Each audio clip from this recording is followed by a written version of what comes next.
And wag mong ismulin si Bayo Jessic just because simple lang siya.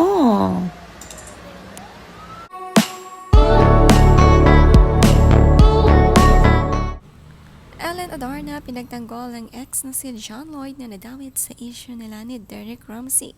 Sa post nga kasi ni Sian Gasa, si JL hindi niya pinakasalan kasi wala siyang mapapala. Ang makukuha lang niya ay kalahati ng lupa sa paso at 5 banig ng Bayo Jessic. Pero itong isa pinakasalan niya agad after a few months of relationship.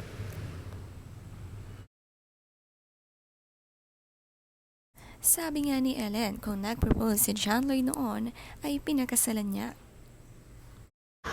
Ang daming nagtag. Kailangan ko na ng Bayo Jessic. Ano ko naman pakasalan na hindi naman nag-propose?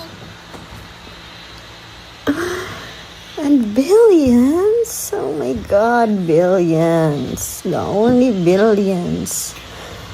Ang anino ng billions na nakita ko ay sa flood control lang.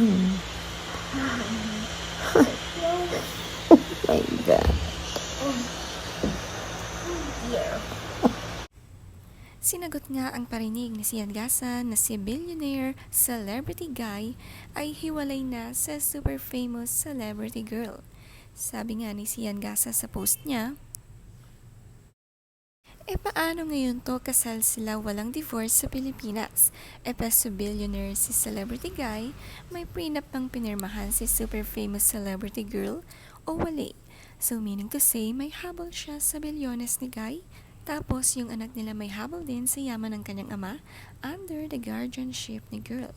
Is this the master plan from the start? Nautakan ba siya ni babae? Matapang nga na sinagot ito ni Ellen Adarna. Sabi niya, sumakit ang ulo niya at napainom ng Bayo Jessic. Ang kilalang araw niya na billionaires ay sa flood control lamang. And wag mong ismulin si Bayo Jessic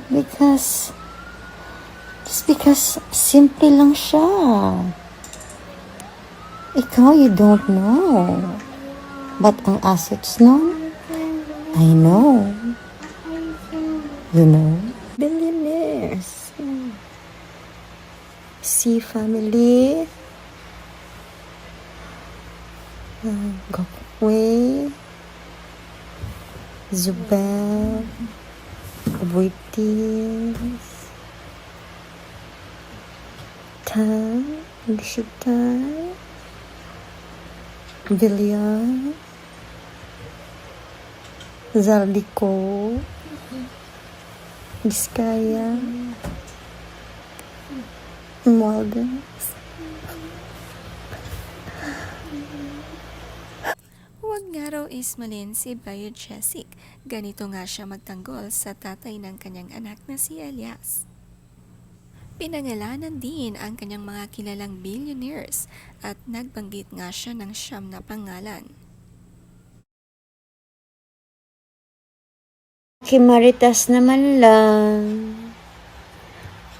At least get everything right. Like everything. Ayan, mula na. Now, mahirap na masabihin ng unreliable source or amalaya. Na, umeffect na yung Bayo Jessic. Good night. Yeah. Sana nga raw kung magmamarites ay tama lahat ng source. Ito nga ang kanyang mga sinabi kagabi na mabilis niyang sinagot sa post ni Sian Gasa. Ang naunang post niya ni Sian Gasa blind item, sinatch na bilyonaryong celebrity ang hiwalay na sa kanyang asawa na tigapagmana ng malaking kumpanya sa Visayas at Mindanao. Ang nasabing power couple ay may isang anak na ayaw ipakita ni girl kay guy.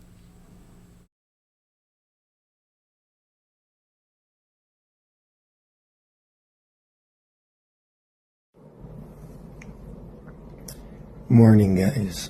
So, there's this issue about Mr. Sian Gaza. I'll just keep this very simple. There's no truth to anything that was said. That's it, guys. That's all I have. Si Derek Ramsey naman ngayong umaga ay sinagot din ang issue nila ni Ellen dahil nga sa post ni Gaza. Maikli ang kanyang sinagot at ayaw nang pumatol pa dahil hindi naman nga raw ito totoo. Sabi niya, I just keep this very simple. There's no truth to anything that was said. That's it, guys. That's all I have.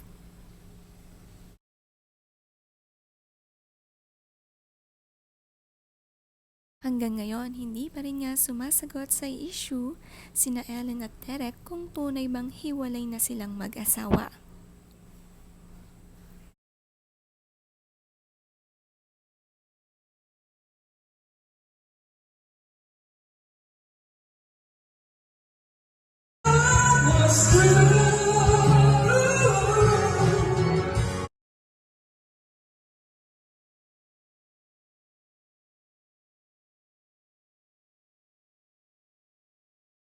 Si Derek Ramsey nga ay kasalukuyang nasa bakasyon ngayon sa Japan kasama ang ilang mga kaibigan.